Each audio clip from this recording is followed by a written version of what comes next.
everyone, this is Parveen. Today we are on the third session of class 8 history chapter 2, that is the rise and growth of company power. In our last two parts we have seen that how because of the trade or because of the industrial revolution or because of the expanding of trade, European countries came to India for the purpose of getting raw material and for the purpose of getting new markets, and for that they are paying the rulers taxes or custom duties. So when they came to India, first of all we have seen that Portuguese are there who came to India, then Dutch people are there who came to India. After Portuguese and Dutch we have Britishers or England who came to India, England traders who came to India, and afterward lastly French people, French traders, they came to India.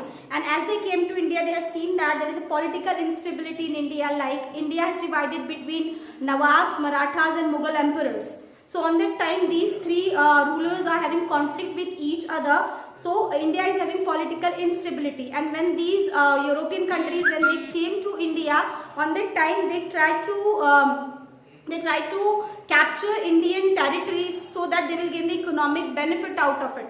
And for that they are having conflict between each other. Portuguese, Dutch, French people and England, they have a conflict between each other, but French people and Dutch people, they go back to their country and England is over there. Portuguese has 10 to 20% of the territories of India, and other territories belongs to Britishers, or you can say company, East India Company. On that time it has been known as.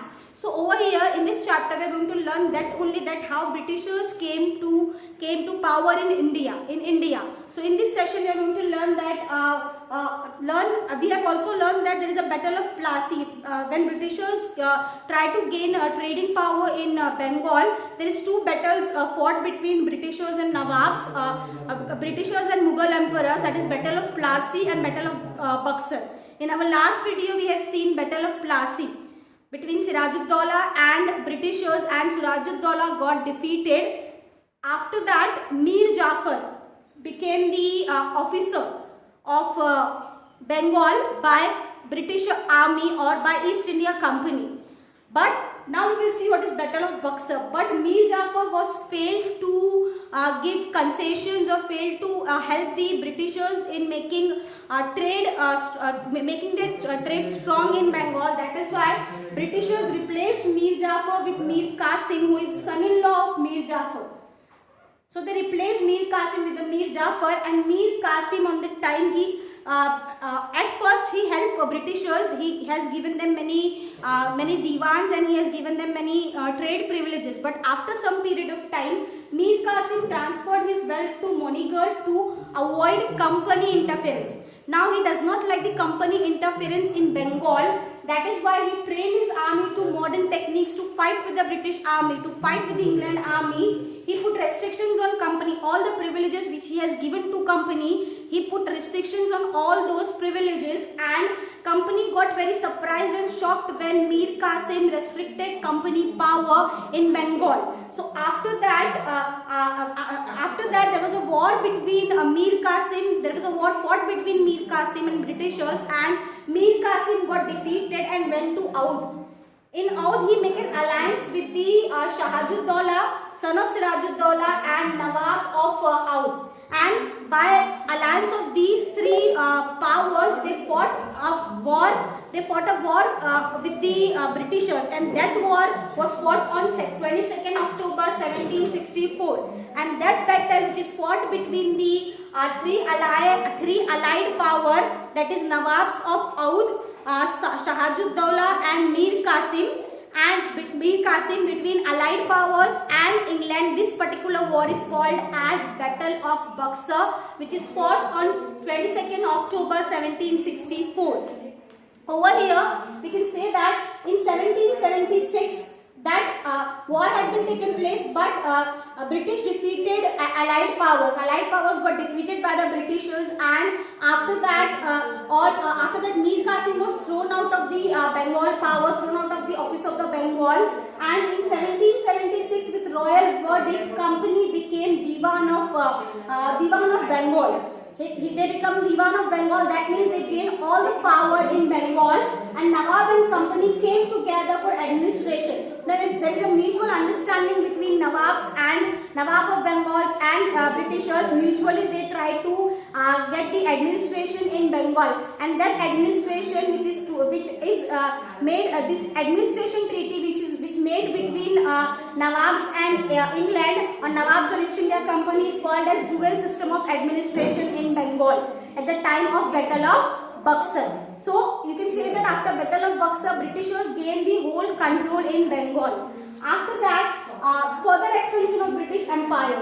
First they have gained their power in Bengal. After that they tried to gain power in North India. So they tried to gain the full control on North India, that is Mysore. And after that, after Mysore, they also wanted to capture Maharashtra, like Pune and all. So first we will see that to capture Mysore, England or East India Company has a fought with the Mysore ruler on that time, Mysore king, that is Hyder Ali, and his son. After Hyder Ali, his son Tipu Sultan. And when we talk about the Mysore, there are 4 wars which is fought between England and Mysore, and that is called as 4 Anglo-Mysore wars. Now we will see what are these 4 Anglo-Mysore wars.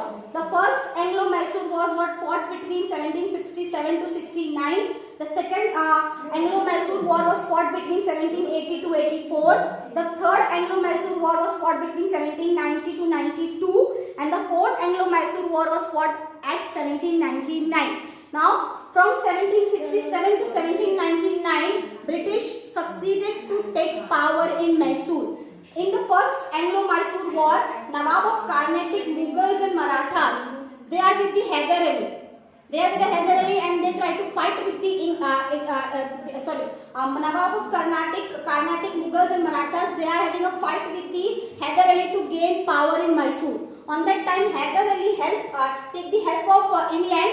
He has signed a territory with the England that he will help the England, and English needs to help Hyder Ali in the war with the Nawab of Carnatic, Mughals and Marathas. And Britishers promised, or English East India Company promised Hyder Ali to support Hyder Ali at the time of war. That is, the treaty has signed between Hyder Ali and England and East India Company in 1769. After that, second Anglo-Mysore war, when Nawab of Carnatic, Mughals and Marathas, when they attack Mysore, when they attack Hyder Ali, Britishers has not given any help to Hyder Ali. That means they broke the treaty of 1769. In that case, Maratha attacked Mysore in 1771. Hyder joined Nawabs and Marathas. And they tried to, then after that, when England is not helping, Hyder Ali with a mutual talk, he joined Marathas and Nawabs with them to defeat East India Company. But in third war, Hyder Ali got defeated, and after Hyder Ali, Tipu Sultan, the son of Hyder Ali, was there to have a war with the East India Company. But in 1792, Tipu Sultan also lost the war with third Anglo-Mysore war with the English or with the Britishers. Then in 1799, again Britishers marched towards the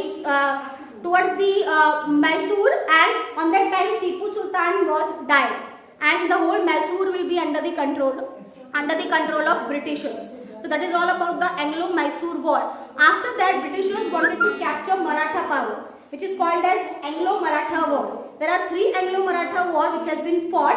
That is, first one is between 1775 to 1818. Second one is between 1775 to 82. Third one is between 1803 to 1806. And these 3 wars has been fought between Peshwa Bajirao and East India Company. And you can see over here, after each time when they wanted to have a fight with the Britishers, Peshwa Bajirao, Peshwa Daulat Rao and Appa Sahab, 3 of them defeated by Britishers, and Pune is under the control of Britishers on that time. So over here you can say that after Bengal, British expanded their power in Mysore, and after Mysore they also expanded their power in Maharashtra by defeating Tipu Sultan and by defeating Marathas, Bajirao, Peshwa and all. So over here, this is all about in this particular session. I hope you have understand. In our next session, we will see that how British have an administrative power in India. Till then, thank you.